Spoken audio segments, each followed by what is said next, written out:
Il y a un risque de Capitole dimanche?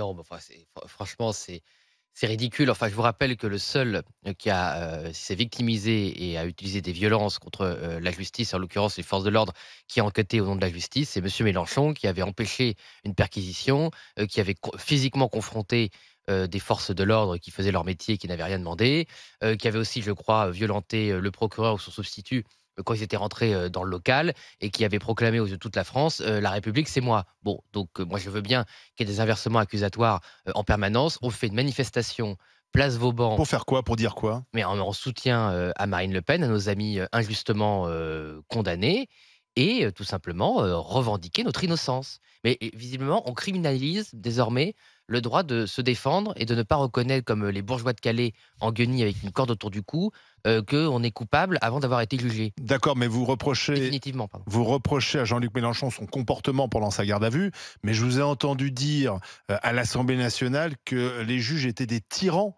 Pardon, c'est la même chose? J'ai pas dit les juges, j'ai dit des juges. Les juges sont des êtres humains. Ils ont du mal à l'accepter Ceux parfois. qui ont jugé Ils Marine Le Pen sont, sont des tyrans?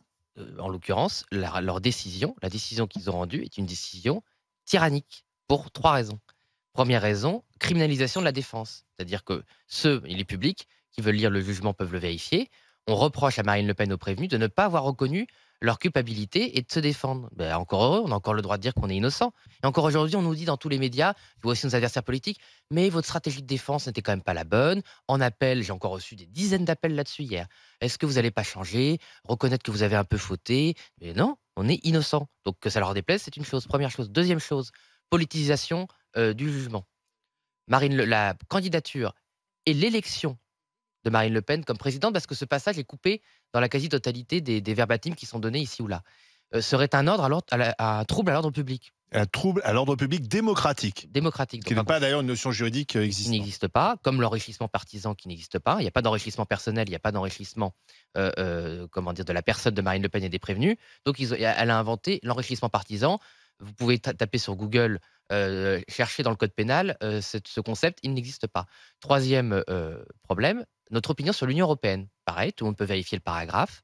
Le fait que le Rassemblement national s'oppose à la construction européenne avec, je cite, un certain cynisme, devrait aggraver la condamnation. Je ne vois pas en quoi notre opinion sur l'Union européenne a quoi que ce soit à voir avec, les faits Mais qui nous sont reprochés et je rappelle à ces juges, à ces 3 juges, que la dernière fois que les Français ont été consultés sur la construction européenne, ils étaient d'accord avec le Rassemblement national à 55 et la gauche mais, souverainiste. Voilà. heu Bon, donc quand on juge au nom du peuple français contre l'avis du peuple français, exprimé par un vote, c'est un Mais peu bizarre. vous n'êtes pas maltraité puisque finalement le procès en appel va arriver assez rapidement. D'ailleurs, ce matin dans la procureure, de la cour d'appel, Marie-Suzanne Lequéot, s'explique. Elle dit: «De toute façon, nous avions anticipé il y a 18 mois l'arrivée de ce dossier à la cour d'appel. Nous étions positionnés sur le premier semestre 2026». Donc voilà, finalement la justice arrive à bousculer son calendrier pour que Marine Le Pen soit jugée en appel avant la présidentielle.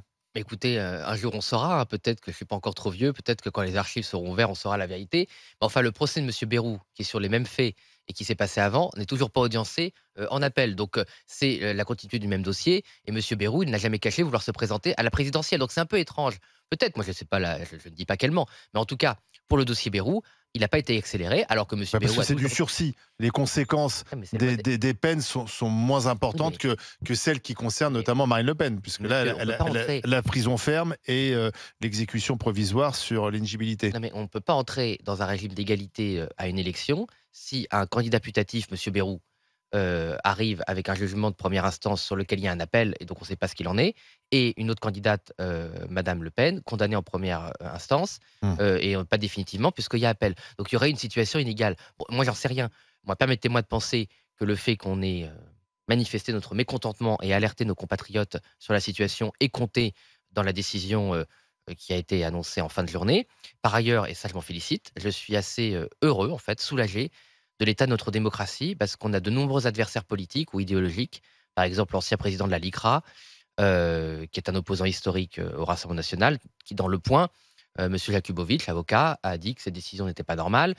Des membres honoraires du Conseil constitutionnel comme madame Lenoir, qui a dit sur LCI que cette décision n'était pas fondée, en droit.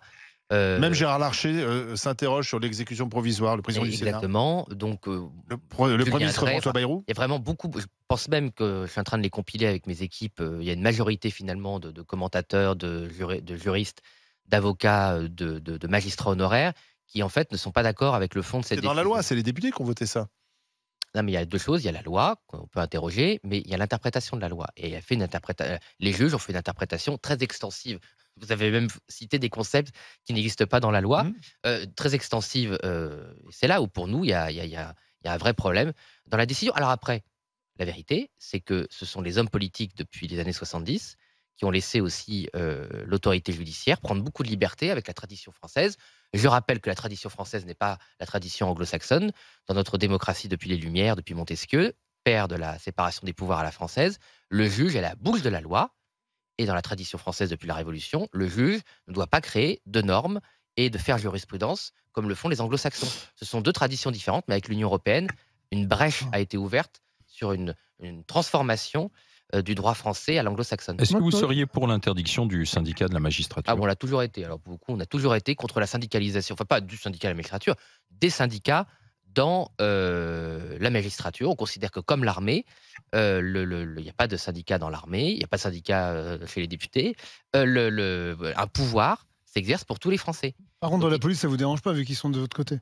Ça vous dérange pas, comme Alliance sont toujours derrière vous, donc ça vous dérange pas que les syndicats dans mais la police? il y a plein de Est-ce que vous parlez du syndicats, monsieur. régalien, sauf la police, c'est quand même étonnant. Mais les policiers, ils peuvent pas vous mettre en prison, monsieur. Ils n'ont pas un droit de peuvent- vie ou de mort sur votre vie. Ah bah, par contre, vous nous dites Sur vos l'armée, droits. l'armée ne peut pas vous mettre en prison non plus. J'ai pas l'impression que vous Mais soyez quand même menacé par non, mais l'armée. ils exercent la sécurité de tous les Français Voilà. Bah non, mais extérieurs. c'est quand même drôle. Vous Les- parlez du régalien, sauf de la police. Effectivement, les Mais- syndicats de police, ils sont pas LFI, c'est sûr. Non, mais assez d'ailleurs, drôle, en c'est fait. pas totalement vrai. Vous avez des syndicats de police comme D'extrême gauche, Force vous pensez? ouvrière.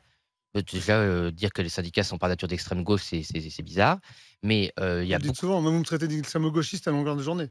Les gens de votre parti ou même. Moi, j'ai jamais Vous, traité. jamais, parce que vous, je vous connaissais pas, mais d'autres de chez vous m'ont déjà dit ça plusieurs fois. Donc, Bah, écoutez, moi, vous c'est voyez un peu bien. l'inverse où on me dit que je défends trop les syndicats. Donc, d'ailleurs, mon suppléant, c'était l'ancien président du syndicat de salariés Picard pendant 30 ans. Donc, moi, j'ai jamais insulté les syndicats particulièrement, sauf certaines directions qui font de la politique le défendent les salariés. Bon, enfin, ils font ce qu'ils veulent, mais enfin, on a aussi le droit de ne pas vouloir mélanger défense du droit des salariés et barrage aux élections. Bon, enfin, chacun est libre de penser ce qu'il veut. Mais au sein de la police, les gendarmes, par exemple, C'est l'armée. non, ils sont plus dans l'armée. Ils sont rattachés maintenant au ministère de l'Intérieur. Mais comment dire, ils n'ont pas le droit de se syndiquer. Et par contre, moi, je comprends pas. D'ailleurs, l'Union européenne veut nous forcer à les syndiquer. Moi, je vous entends depuis tout à l'heure, vous êtes hyper confiant, vous dites que vous êtes innocent, que vous avez rien fait. Alors pourquoi vous hurlez à la mort depuis lundi si vous savez qu'en appel, ça va bien se passer en fait? Parce que dans un an, vous avez l'appel, donc si vous êtes innocent, moi j'ai déjà été à plein de procès, j'ai été même moi incriminé dans des procès, bah en fait, à l'appel et puis en cassation, bah, la vérité éclate toujours. Donc là, moi je comprends pas, depuis lundi, vous nous en faites, mais moi j'ai jamais compris autant d'avoir vu un truc pareil. Vous en faites, vous hurlez tous à la mort, vous êtes montés sur la table quasiment à l'Assemblée nationale. Mais en fait, là, vous êtes en train de nous dire, de toute façon, on est innocent, donc on appelle, ça va bien se passer.